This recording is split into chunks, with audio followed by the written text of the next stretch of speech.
आज हम करेंगे 9th क्लास की हिंदी की बुक गंगा का पहला चैप्टर दो बैलों की कथा। इसके हम करेंगे प्रश्नोत्तर। तो काफ़ी हमने इसके प्रश्नोत्तर पहले करवा दिए हैं, तो हम देखते हैं उसके आगे के प्रश्न क्या हैं और उनके उत्तर क्या होंगे। तो आइए शुरू करते हैं दो बैलों की कथा के प्रश्नोत्तर। तो आपका इसमें अगला प्रश्न है, प्रायः कहानी के प्रारंभ में ही कहानी के मुख्य चरित्र, कहानी का समय, कहानी की भाषा, घटनाओं आदि के कुछ संकेत मिलने लगते हैं। तो कहानी का मुख्य चरित्र कौन सा है, कहानी का समय, कहानी की भाषा क्या है, इन सब का संकेत मिल जाता है। तो प्रेमचंद्र की इस कहानी में जो दो बैलों की कथा है, इसमें भी कुछ ऐसे संकेत हैं। आप कहानी के ऐसे संकेत बिंदुओं को ढूंढ कर लिखिए। तो प्रारंभिक जो संकेत हैं जो हमें मिल जाते हैं वो है गधे की तुलना। तो गधे की तुलना की गई है, और बैलों का भाईचारा, झूरी का स्नेह। और मूक भाषा में ये सब मुख्य भाव पहले ही दिखाते हैं, जैसे कि वफादारी है, संघर्ष है। फिर है विषयों से संवाद, कहानी का समय और समाज। दो बैलों की कथा कहानी जिस समय लिखी गई थी उस समय भारत पर अंग्रेजों का दमनकारी शासन चल रहा था। उस समय भारतीय भी अपने अपने ढंग से इस अंग्रेजी शासन का विरोध कर रहे थे। इस कार्य में लेखक भी किसी से पीछे नहीं थे। वे अपनी रचनाओं के माध्यम से लोगों को स्वतंत्रता के लिए संघर्ष करने हेतु प्रेरित कर रहे थे। इस कहानी में से कुछ वाक्य चुनकर नीचे दिए गए हैं। इन वाक्यों का मिलान स्वतंत्रता आंदोलन से जुड़े उपयुक्त वाक्यों के साथ कीजिए। तो उत्तर होगा, कहानी में से वाक्य है, जोर तो मारता ही जाऊंगा चाहे कितने ही बंधन पड़ते जाएं। तो ये स्वतंत्रता आंदोलन से इसका क्या जुड़ाव है। स्वतंत्रता सेनानी जो होते थे बार बार जेल गए, फांसी पर चढ़े, पर संघर्ष छोड़ने को तैयार नहीं हुए। मर जाऊंगा पर उसके काम तो ना आऊंगा, मर जाऊंगा पर उसके काम तो ना आऊंगा। तो स्वतंत्रता के लिए प्राण देना स्वीकार था, पर अंग्रेजों की सेवा में लगना अस्वीकार था। तो हमारी जान को कोई जान ही नहीं समझता। तो इसमें क्या मिलान होगा इसके साथ, दास्ता के काल में भारतीयों के प्राण, सम्मान और अधिकारों की कोई महत्ता नहीं थी। मतलब हमारी जान को तो कोई जान ही नहीं समझता। दोनों मित्रों की आंखों में रोम रोम में विरोध भरा हुआ था। तो भारतीय जनता के मन में ब्रिटिश शासन के प्रति विरोध धीरे धीरे गहराता गया। तो तुलना की गई है कि किस तरह से जो ये वाक्य है वो स्वतंत्रता आंदोलन से जुड़े हुए हैं। फिर है, इतना तो हो ही गया कि 9-10 प्राणियों की जान बच गई, वे सब तो आशीर्वाद देंगे। तो भगत सिंह और चंद्रशेखर आजाद जैसे क्रांतिकारियों ने बलिदान दिया, जिससे लाखों भारतीयों में आज़ादी की प्रेरणा जागी।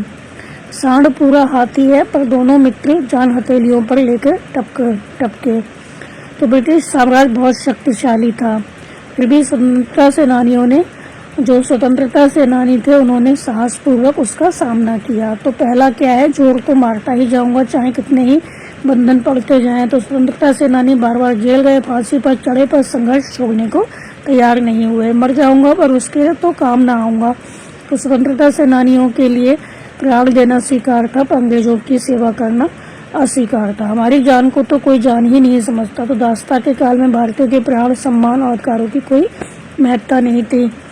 दोनों मित्रों की आंखों में रोम रोम में विरोध भरा हुआ था। तो मतलब भारतीय जनता के मन में ब्रिटिश शासन के प्रति विरोध धीरे धीरे गहराता गया। इतना तो हो ही गया कि 9-10 प्राणियों की जान बच गई, वे सब तो आशीर्वाद देंगे। तो भगत सिंह और चंद्रशेखर आजाद जैसे क्रांतिकारियों ने तो बलिदान दे दिया, लेकिन लाखों भारतीयों में आज़ादी की प्रेरणा जागी। सांड पूरा हाथी है, पर दोनों मित्र जान हथेलियों पर लेकर टपके। तो ब्रिटिश साम्राज्य बहुत शक्तिशाली था, फिर भी स्वतंत्रता सेनानियों ने साहसपूर्वक उसका सामना किया। फिर है अगला प्रश्न, पशुओं के लिए कानून। नीचे दिए गए संवाद पढ़िए और प्रश्नों के उत्तर दीजिए। मैं तो समझता हूँ चुराए लिए आते हो, चुपके से ले जाओ। मेरे बैल है, मैं बेचूंगा तो बेचूंगा। किसी को मेरे बैल नीलाम करने का क्या अधिकार है? जाकर थाने में रपट कर दूंगा। मेरे बैल है, इसका सबूत ये है कि मेरे द्वार पर खड़े हैं। तो बैलों का कांजी हाउस में बंद होना न्याय और अन्याय दोनों को दर्शाता है। कैसे? तो अन्याय कैसे हुआ उनके साथ, क्योंकि उनको खाना पानी नहीं दिया जाता था, बिना चारा पानी के उनको रखा जाता था, उनके साथ मारपीट की जाती थी। और न्याय क्या हुआ, दंड देकर छोड़ने का प्रावधान, तो उन्हें दंड देकर छोड़ दिया गया, तो ये न्याय हो गया। हीरा, यदि अवसर मिले तो आप बैलों की ओर से कौन कौन से कानूनी अधिकार मांगेंगे? उत्तर होगा पर्याप्त चारा मांगेंगे, यातना ना सहना, बिना कारण ना बेचना, पशु क्रूरता निवारण कानून। तो ये कानून हम मांगेंगे उनके अधिकारों के लिए कि उन्हें सही से खाना पीना दिया जाए, उनको यातना ना दी जाए, मारा पीटा ना जाए उनको, और बिना कारण के उनको बेचा ना जाए, और इसलिए उनके लिए कानून बनना चाहिए पशु क्रूरता निवारण कानून।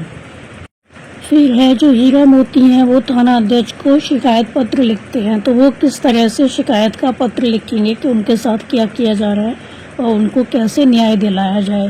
तो वो लिखेंगे सेवा में थाना अध्यक्ष महोदय, विषय क्या है, हमारे साथ हुए अन्याय के संबंध में शिकायत पत्र। महोदय, हमारा नाम हीरा और मोती है, हम मेहनती और वफादार बैल हैं, हमारे साथ अत्यंत अन्याय हुआ है, हमें बिना किसी अपराध के कांजी हाउस में बंद कर दिया गया तथा हमारे साथ मारपीट की गई, हमें पर्याप्त भोजन और पानी भी नहीं दिया गया। हम अपने मालिक के प्रति निष्ठावान हैं और अब केवल अपना कर्तव्य निभाना चाहते हैं। अतः आपसे विनम्र निवेदन है कि हमारे साथ हो रहे इस अन्याय को रोका जाए तथा हमें मुक्त किया जाए, आपकी कृपा होगी। भवदीय हीरा और मोती। तो इस तरह से वो शिकायत का पत्र लिखेंगे। तो हमारी धरोहर और हमारी संस्कृति। प्रश्न है, वह अपना धर्म छोड़ दे, लेकिन हम अपना धर्म क्यों छोड़ें? कहानी के अनुसार हीरा और मोती सदा ध्यान रखते थे कौन से कार्य उन करने योग्य है और कौन से नहीं। उनको हमेशा ध्यान रहता था कि कौन सा काम करने लायक है और कौन सा नहीं। वे कौन कौन से कार्य कभी नहीं करते थे, तो कौन से ऐसे काम थे उन्होंने कभी नहीं किए? हीरा मोती ने 3 काम कभी नहीं किए, क्योंकि उन्हें पता था क्या सही है क्या गलत है। एक तो औरत जात पर सींग चलाना, गिरे हुए बैरी पर सींग चलाना, जो गिरा हुआ दुश्मन है उस पर सींग चलाना, और कायरता से भागना। तो ये 3 काम उन्होंने कभी नहीं किए। तो औरत जात पर उन्होंने कभी सींग नहीं चलाया, और जो दुश्मन गिर जाता था उस पर सींग नहीं चलाया, और डर से वो भागे नहीं कभी भी। फिर है अगला प्रश्न, गिरे हुए बैरी पर सींग न चलाना चाहिए, लेकिन औरत जात पर सींग चलाना मना है, ये भूले जाते हो। हीरा के ये कथन किन भारतीय मूल्यों की ओर संकेत करते हैं? आंसर होगा हीरा के ये कथनों जो है ये कथन निम्नलिखित भारतीय मूल्यों की ओर संकेत करते हैं। तो हीरा के इन कथनों से निम्नलिखित भारतीय मूल्यों की ओर संकेत मिलता है। पहला, अहिंसा, तो गिरे हुए दुश्मन पर हमला ना करना, तो योद्धा धर्म है ये। स्त्री सम्मान, औरत जात पर सींग न चलाना, ये स्त्रियों का सम्मान है कि औरत है अगर तो उस पर सींग न चलाए जाए। ये योद्धा का धर्म होता है कि कोई दुश्मन गिर गया तो उस पर हमला ना करे। अहिंसा, धर्म और नैतिकता, हम अपना धर्म क्यों छोड़ें? हम अपना धर्म नहीं छोड़ें, चाहे कोई कुछ भी गलत काम करे, लेकिन हमें अपना धर्म नहीं छोड़ना चाहिए। दया और क्षमा, कमजोर या हारे हुए पर क्रूरता ना करना, जो कमजोर है, हार गया है, मतलब पहले से उसने हार मान लिया, तो उस पर हमें क्रूरता नहीं दिखानी चाहिए, जुल्म नहीं करना चाहिए। साहस और स्वाभिमान, अन्याय के सामने झुकना नहीं, लेकिन नैतिक सीमा का पालन करना। अगला प्रश्न है, दूसरे दिन गया ने बैलों को हल में जोता। खेतों में जुताई के लिए बैल और हल कृषि के पारंपरिक उपकरण हैं। कृषि के अन्य पारंपरिक और आधुनिक उपकरणों तथा उनके उपयोग के विषय में पता लगाइए और लिखिए। उत्तर होगा पारंपरिक कृषि उपकरण कौन कौन से हैं जो पहले ज़माने के चले आ रहे हैं। हल, बैलों की मदद से खेत जोतने के लिए तो बैल लगा दिए जाते हैं, उनसे खेत जोता जाता है। फिर तो जुआ, बैलों की गर्दन में बांधा जाने वाला लकड़ी का यंत्र। बैलगाड़ी, अनाज घास सामान ढोने के लिए कुदाल, फावड़ा, हंसिया, खेत तैयार करने, खरपतवार निकालने और फसल काटने के लिए ये सामान चाहिए होता है। लकड़ी का लंगर, पारंपरिक हल का एक प्रकार। और आधुनिक कृषि उपकरण क्या है? ट्रैक्टर, हल जोतना, खेत तैयार करना, गाड़ी खींचना, बहुत तेज और कम मेहनत होती है इसमें। हार्वेस्टर, फसल काटना और थ्रेशिंग, दाने अलग करना एक साथ। फिर है पावर टिलर, छोटे खेतों में जुताई के लिए। सीड ड्रिल, बीज बोने के लिए। पंप सेट, स्प्रेयर, सिंचाई और दवा छिड़कने के लिए। इसी का अगला प्रश्न है, भारत में बैल केवल पशु नहीं बल्कि कृषि संस्कृति का अभिन्न अंग है। लिखिए कि भारतीय गांवों और शहरों में भी बैल किस किस काम में सहायक होते हैं। उत्तर होगा भारत में बैल कृषि संस्कृति का प्रतीक है। वे केवल पशु नहीं बल्कि गांव की जीवन शैली का हिस्सा है। तो गांव में हर घर में आपको ये ऐसे जानवर मिल जाते हैं। तो गांव में बैल के काम क्या होते हैं? खेत जोतना, हल चलाना, बैलगाड़ी खींचना, अनाज घास लोगों को ले जाते हैं। पूजा अर्चना में उपयोग, बैल पूजा, गौ पूजा, त्योहारों पर सजाना। लोक कथाओं, गीतों और कहानियों में प्रतीक, जैसे दो बैलों की कथा। तो जो बैल होते हैं वो खेत जोतने के काम आते हैं, हल चलाने के काम आते हैं, बैलगाड़ी को खींचने के काम आते हैं, अनाज है, घास है, लोगों को ले जाना, ये सारे काम जो होते हैं वो बैल करते हैं। जैसे पूजा अर्चना में भी उनका उपयोग होता है, जैसे बैल पूजा होती है, गौ पूजा होती है, त्योहारों पर इनको सजाया जाता है। लोक कथाओं, गीतों और कहानियों में प्रतीक के रूप में इनका उपयोग किया जाता है। जैसे हम कहते हैं दो बैलों की कथा, तो यहाँ पे दो बैलों की कथा, इस तरह से एक कहानी बनाई गई है। तो बैल क्या है? प्रतीक है। कथाओं के रूप में इनको प्रयोग किया जाता है, कथाओं में इनका उपयोग किया जाता है। अब है शहरों और कस्बों में बैल का क्या काम है। तो कुछ पुराने इलाकों में छोटी बैलगाड़ियां जो होती हैं वो अभी भी सामान ढोने के काम आती हैं। मंदिरों और धार्मिक स्थलों पर बैलों को पूजा जाता है और पर्यटक स्थलों पर बैलगाड़ी की सवारियां होती हैं कुछ गांवों और कस्बों में। और कृषि आधारित जो उद्योग होते हैं, जैसे दूध है, गोबर है, उसमें भी बैल का अप्रत्यक्ष रूप से प्रयोग किया जाता है। फिर अगला प्रश्न है, अलग अलग और साथ साथ कहानी के आधार पर हीरा और मोती की विशेषताएं लिखिए। तो ये संकेत दिए गए हैं, जैसे धैर्यवान, गुस्सैल, मेहनती, शांत, सहनशील आदि। तो हीरा की विशेषताएं हम लिखते हैं। पहले सहनशील, जो हीरा था बहुत सहनशील था। जब मोती गाड़ी को खाई में गिराना चाहता था तो हीरा ने ही संभाल लिया। समझदार था और शांत था, वो हमेशा मोती को समझाता था। जब वो सांड से लड़ाई के समय उसने योजना बनाई कि मैं आगे से रगेदता हूँ और तुम पीछे से रगेदो। फिर धर्मनिष्ठ, भय नैतिकता कभी नहीं छोड़ता था। गिरे हुए शत्रु पर सींग न चलाना, औरत जात पर सींग न चलाना, ये उसके सिद्धांत थे। मेहनती था और वफादार था, जूरी के प्रति पूरी निष्ठा रखता था। बहुत मेहनती भी था और वफादार भी था वो। अब है मोती की विशेषताएं। तो मोती जो था गुस्सैल था, उसे बहुत गुस्सा आता था। तो गया द्वारा डंडे मारने पर उसका गुस्सा बेकाबू हो जाता है और वो हल लेकर भाग जाता है। साहसी और विद्रोही, कांजी हाउस में सबसे पहले दीवार तोड़ने का साहस उसने ही दिखाया। भावुक, हीरा को बंधा देखकर उसकी आंखों में आंसू आ गए। गुस्सैल था, सब कुछ था, लेकिन भावुक भी था वो। मेहनती था, साहसी था।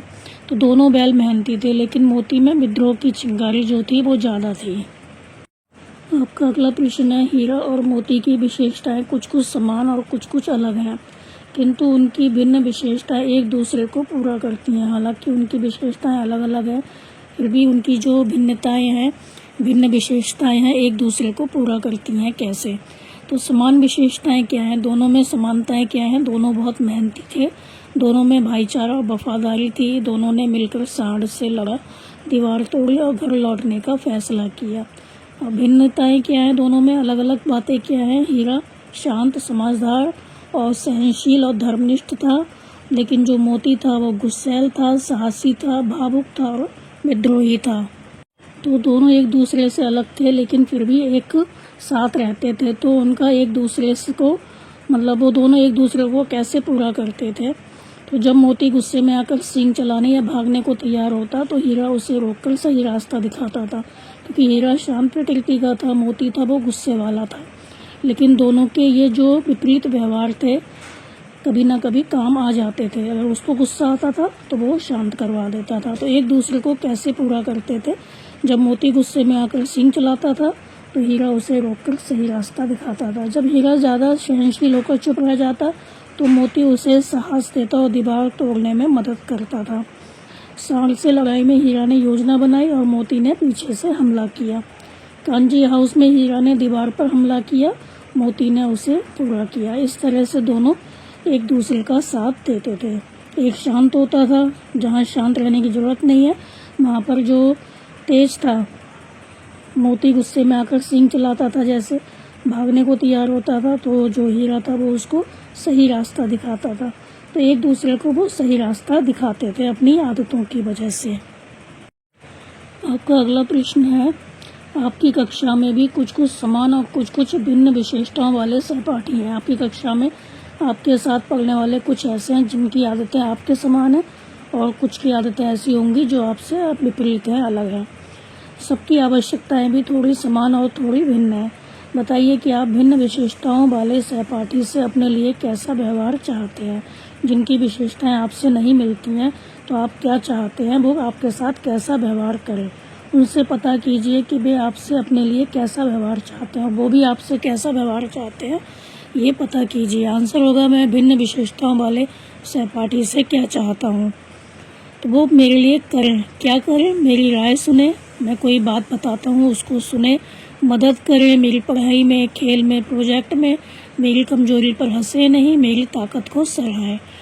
क्या ना करें? मुझ पर हंसे नहीं, मेरी बात बीच में ना काटें, मुझे अकेला ना छोड़ें।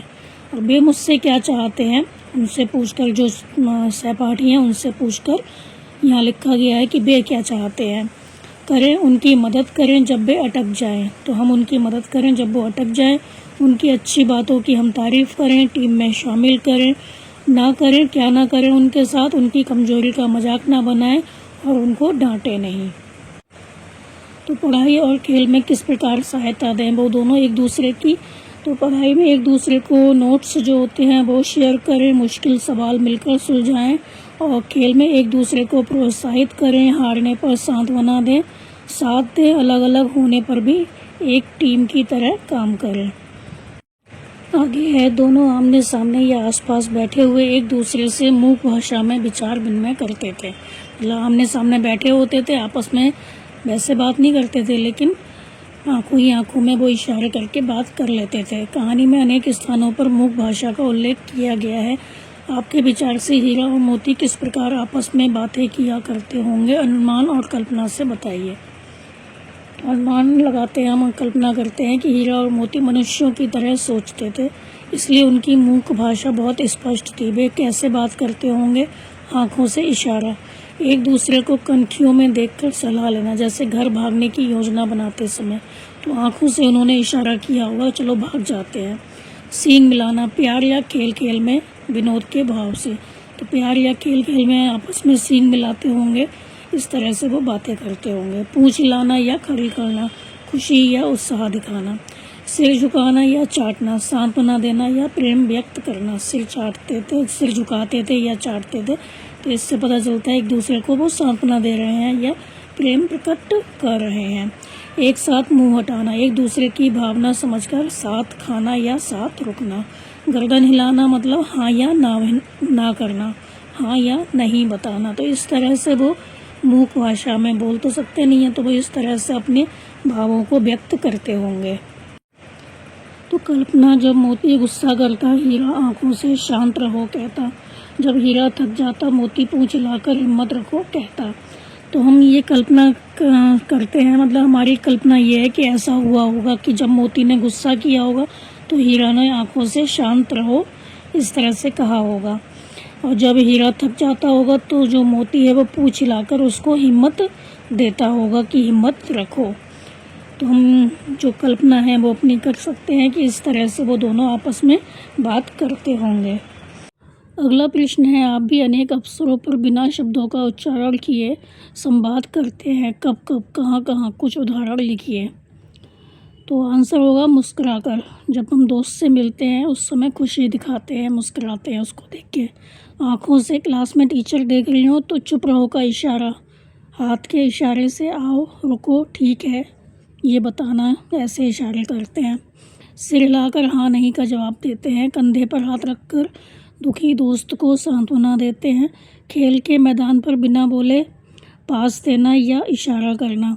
तो इस तरह से हम इशारों में बात करते हैं। दोस्त मिलता है तो हम मुस्कुराते हैं, तो अपनी खुशी जाहिर करते हैं। आँखों से हम कैसे बात करते हैं, जब मैडम आती हैं क्लास में, हमें देख रही होती हैं तो हम आँखों से इशारा कर देते हैं, चुप रहो, हाथ के इशारे से आओ, रुको, ठीक है, इस तरह से हम इशारा करते हैं। सिर हिलाकर हाँ नहीं में जवाब देते हैं, और जब दोस्त दुखी होता है तो उसके कंधे पे हाथ रख के हम उसे सांत्वना देते हैं बिना बोले। इस तरह से हम बात कर लेते हैं। अगला प्रश्न है, मार्ग खोजेंगे कैसे। तो हीरा मोती अपने घर के मार्ग से भटक गए थे। उन्हें अपने घर का रास्ता याद नहीं रहा। तो क्या कभी आपके साथ ऐसा हुआ है कि आप रास्ता भूल गए या भटक गए? तब आपने अपने मार्ग का पता कैसे लगाया, अपने घर के रास्ते का पता कैसे लगाया? उत्तर होगा हाँ, एक बार स्कूल से पार्क जाते समय मैं रास्ता भूल गया था। चारों ओर नए नए गाँव जैसे लग रहे थे। पहले थोड़ा सा डर गया, फिर मैंने पास की दुकान पर पूछा, भैया ये कौन सा रास्ता है? तो उन्होंने बताया। उसके बाद मैंने फ़ोन में गूगल मैप्स खोलकर लोकेशन देखी और सही रास्ता पा लिया। तो हीरा मोती की तरह मैं भी घबराया नहीं, बस थोड़ा सोचकर रास्ता ढूंढा। तो हमें भी कभी घबराना नहीं चाहिए, बल्कि हमें अपनी बुद्धि का उपयोग करना चाहिए और लोगों से पूछना चाहिए। गूगल मैप होता है, उसमें खोलकर देखना चाहिए, लोकेशन का हमें सही पता चल जाता है। इस तरह से हम घर पे आ सकते हैं।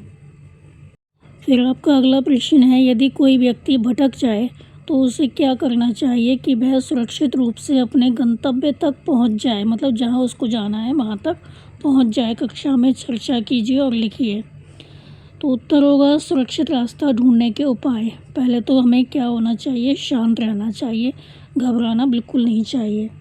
पास के लोगों से पूछें, पुलिस, दुकानदार, स्कूल के टीचर हैं, सरकारी भवन में काम करने वाले लोग हैं, इनसे हम पूछ सकते हैं। ऑनलाइन मानचित्र तो गूगल मैप्स या ऑफलाइन मैप्स देखें। सूचना पट और बोर्ड, सड़क पर लगे जो नाम पते होते हैं दुकानदारों के, बोर्ड, डाकघर, ये हम देख सकते हैं, इससे आइडिया लग जाएगा। तो परिजनों को फ़ोन करें, अगर फ़ोन है तो घर वालों को बताएं। सुरक्षित जगह चुनें, अकेले अंधेरे में ना घूमें, भीड़ वाली जगह पर रहें, अकेले में ऐसे ना जाएं और जहां लोग हों वहां पर जाएं। अगला प्रश्न है, आपके विद्यालय में आपदा की स्थिति में निकासी का मार्ग दर्शाने वाला मानचित्र अवश्य होगा। तो कोई विपत्ति आ जाए तो कौन से रास्ते से निकलना चाहिए, ऐसा मानचित्र अवश्य होगा। तो उसको ध्यानपूर्वक देखिए और पता लगाइए कि आपदा की स्थिति में आपकी कक्षा के सबसे निकट और सुरक्षित कौन सा मार्ग है। आंसर होगा विपदा के समय विद्यालय में जो निकासी मानचित्र है, तो कक्षा के सबसे निकट फायर एग्जिट गेट या मुख्य गेट का मार्ग सबसे सुरक्षित है। तो उसमें मैंने लिखा हुआ है मानचित्र में कि जो फायर एग्जिट गेट है या मुख्य गेट है वो सबसे सुरक्षित है। ऐसी स्थिति में वहाँ से निकलना चाहिए। आमतौर पर कक्षा के पीछे या साइड वाला एग्जिट गेट सबसे नज़दीक होता है, तो यहाँ से निकलना चाहिए। सीढ़ियाँ या मुख्य गलियारा इस्तेमाल करें। आपदा जैसे आग है, भूकंप है, ऐसे में इस मार्ग से बाहर निकलना चाहिए। तो सीढ़ियाँ हैं, वहाँ से उतरना चाहिए, जो लिफ्ट है उसका उपयोग नहीं करना चाहिए। और जो आमतौर पर कक्षा के पीछे साइड वाला जो गेट होता है उससे निकलना चाहिए, सबसे नज़दीक होता है। एग्ज़िट फायर गेट है, वहाँ से, या मुख्य गेट है, वहाँ से निकलना चाहिए। अगला प्रश्न है, हीरा और मोती की कहानी में हीरा और मोती आपस में मनुष्यों की तरह बातें करते दिखते हैं। कल्पना कीजिए कि वे पढ़ लिख भी सकते हैं और हीरा या मोती की नज़र से उस दिन की डायरी लिखिए जब उन्हें कांजी हाउस से ले जाया गया। तो कैसे लिखेंगे? आज का दिन से आरंभ करना है। भावनाएं लिखेंगे, भय, गुस्सा, दर्द, अंत में आशा या संकल्प लिखेंगे। तो संकेत जैसे आज हमें कांजी हाउस में बंद किया गया, भूख से पेट जल रहा है पर विश्वास है कि झूरी हमें वापस ले जाएगा। तो हमें कल्पना करनी है कि जो हीरा और मोती हैं वो लिख और पढ़ भी सकते हैं। तो हीरा या मोती की नज़र से उस दिन की डायरी लिखना है जब वो कांजी हाउस ले जाए गए थे।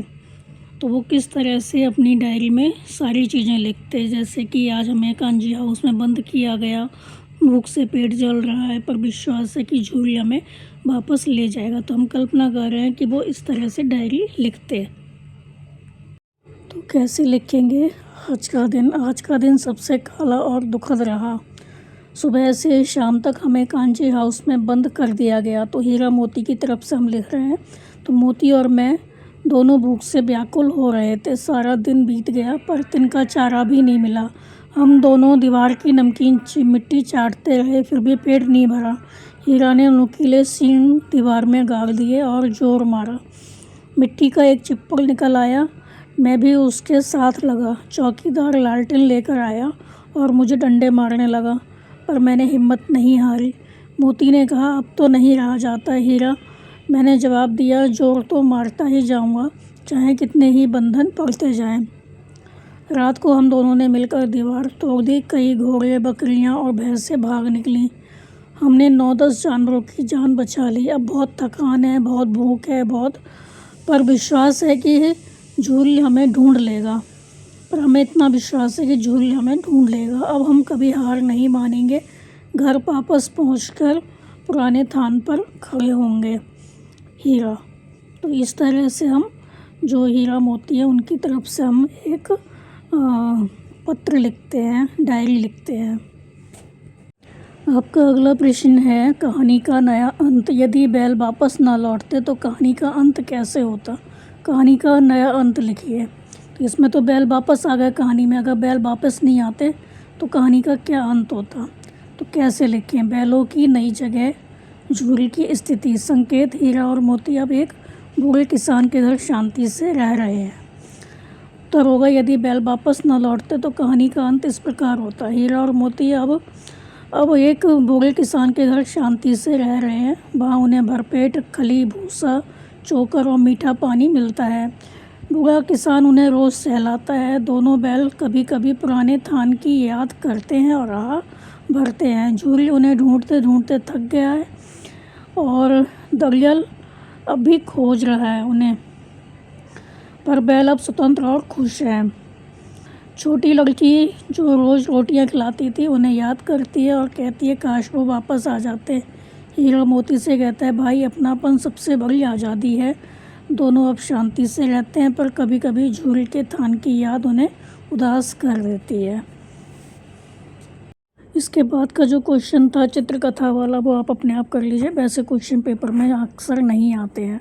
तो इसके बाद वाला जो प्रश्न है वो हम करवाएंगे, भाषा से संवाद, मेरे शब्द। कहानी में से 5 ऐसे शब्द चुनकर लिखिए जो आपके लिए बिल्कुल नए हैं। अब उन शब्दों के अर्थ अपने अनुसार लिखिए। इसके बाद उनके अर्थ शब्दकोश में देखकर लिखिए। आप उनके अर्थ लिखिए, फिर जो डिक्शनरी होती है हिंदी की उसमें देखिए कि उसका क्या अर्थ दिया हुआ है। तो हमारे को जो शब्द समझ में नहीं आए, कठिन थे हमारे लिए, बिल्कुल नए थे, वो है निरापद। तो इसका जो अर्थ हमने सोचा वो होगा सुरक्षित। और शब्दकोश में था आपत्ति से रहित, निर्विघ्न। सहिष्णुता हमारा अनुमान था, इसका अर्थ होगा सहनशीलता। शब्दकोश में भी इसका अर्थ निकला सहनशीलता या क्षमा। पराकाष्ठा अनुमान था अंतिम सीमा। शब्दकोश में इसका अर्थ था चरम कोटि, अंतिम सीमा। उज्जडपन हमने अनुमान लगाया, इसका मतलब होगा बदतमीजी। शब्दकोश में इसका अर्थ था अशिष्टता, उद्दंडता। बेतहाशा हमारा अनुमान था तेजी से। शब्दकोश में इसका अर्थ निकला बदहवास होकर, बिना सोचे विचारे। फिर है आपका अगला प्रश्न, भाषा गढ़ते मुहावरे। तो लोग आकर उनकी सूरत देखते और मन फीका करके चले जाते हैं। मन फीका करना एक मुहावरा है जिसका अर्थ आपको वाक्य पढ़कर समझ में आ ही गया होगा। इसी से मिलते जुलते मुहावरे हैं जो जैसे कि जी फीका होना, जी टूटना आदि। 2 बैलों की कथा कहानी में कई मुहावरों का बहुत ही सुंदर और सटीक प्रयोग हुआ है। कहानी में से चुनकर कुछ वाक्य नीचे दिए गए हैं। इन वाक्यों में मुहावरों को पहचानकर रेखांकित कीजिए। इन मुहावरों का प्रयोग करते हुए नए वाक्य बनाकर लिखिए। तो ये वाक्य हैं जिनमें मुहावरे आए हैं। झूरी के साले गया को घर तक गोई ले जाने में दांतों पसीना आ गया। उसका चेहरा देखकर अंतर्ज्ञान से दोनों मित्रों के दिल कांप उठे। झूरी की स्त्री ने बैलों को द्वार पर देखा तो जल उठी। मोती दिल में ऐंठ कर रह गया, आएगा तो दूर ही से खबर लूँगा, देखें कैसे ले जाता है। जी तोड़कर काम करते हैं, किसी से लड़ाई झगड़ा नहीं करते, 4 बातें सुनकर गम खा जाते हैं। अगर वे भी ईंट का जवाब पत्थर से देना सीख जाते तो शायद सभ्य कहलाने लगते। तो फिर वहीं मरो, बंदा तो 9-2-11 होता है। तो पहले में जैसे आया है लाइन में, दांतों पसीना आ गया, तो दांतों पसीना आना ये मुहावरा है। दिल कांप उठना ये मुहावरा है। तीसरे में जल उठी ये मुहावरा है। मोती दिल में ऐंठ कर रह गया, ऐंठ कर रह जाना ये मुहावरा है। आएगा तो दूर से ही खबर लूँगा, खबर लूँगा ये क्या है? मुहावरा है। जी तोड़कर काम करना मुहावरा है। ईंट का जवाब पत्थर से देना 7वें में है, तो ये मुहावरा है। तो फिर वहीं मरो बंदा तो 9 2 11 होना, तो 9 2 11 होना ये मुहावरा है। अब इन मुहावरों को अपनी तरह से हम बनाएंगे। तो पहला मुहावरा है दांतों पसीने आ गया। दांतों पसीना आ गया मतलब बहुत मेहनत करना। नया वाक्य हम बनाएंगे, पहाड़ों पर चढ़ाई करते समय ट्रैकर्स के दांतों पसीना आ गया। मतलब जो ट्रैकर्स होते हैं पहाड़ों पर चढ़ते हैं तो उनको पसीना आ गया, मतलब उन्होंने बहुत मेहनत की। फिर है दिल कांप उठे मतलब डर जाना। नया वाक्य बनाएंगे, अचानक आए तेज भूकंप के झटके महसूस होते ही पूरी सोसाइटी के लोगों का दिल कांप उठा। फिर है जल उठी मतलब क्रोध करना। नया वाक्य अपनी सहेली की तरक्की और तारीफ सुनकर रीना अंदर ही अंदर जल उठी। दिल में ऐड कर रह गया मतलब गुस्सा रोकना। तो बॉस की गलत बातों पर भी नौकरी जाने के डर से राहुल दिल में ऐड कर रह गया। दूर ही से खबर लूँगा मतलब सावधानी से देखना। तो उस धोखेबाज इंसान पर अब मुझे बिल्कुल भरोसा नहीं है, मैं तो अब उसकी दूर से ही खबर लूँगा। गम खा जाते मतलब चुप रहकर सहना। तो घर की सुख शांति के लिए पिताजी अक्सर चाचा जी की कड़वी बातों पर भी गम खा जाते हैं। ईंट का जवाब पत्थर से देना मतलब बदला लेना या कड़ा मुकाबला करना। जब दुश्मनों ने सीमा पर गोलीबारी की तो हमारे वीर जवानों ने भी ईंट का जवाब पत्थर से दिया, मतलब उनसे मुकाबला किया। फिर 9 2 11 होना मतलब भाग जाना। मकान मालिक को सामने से आता देख किराया न देने वाला किराएदार गली से 9 2 11 हो गया मतलब भाग गया। तो आप अपनी तरफ से कोई भी वाक्य बना सकते हैं जो आपको इजी लगे। तो इस तरह से हम वाक्य बनाएंगे। इसके आगे के जो प्रश्न हैं वो इतने इम्पोर्टेंट नहीं है, पेपर में नहीं आते हैं। तो इस चैप्टर के जो प्रश्न हैं वो यहाँ पे ख़त्म हो गए। उम्मीद है आपको समझ में आए होंगे, तो आप इनको अच्छे से समझिए, याद करिए और हमारे चैनल असा एजुकेशन को लाइक, सब्सक्राइब और शेयर करना बिल्कुल मत भूला करिए। Thank you.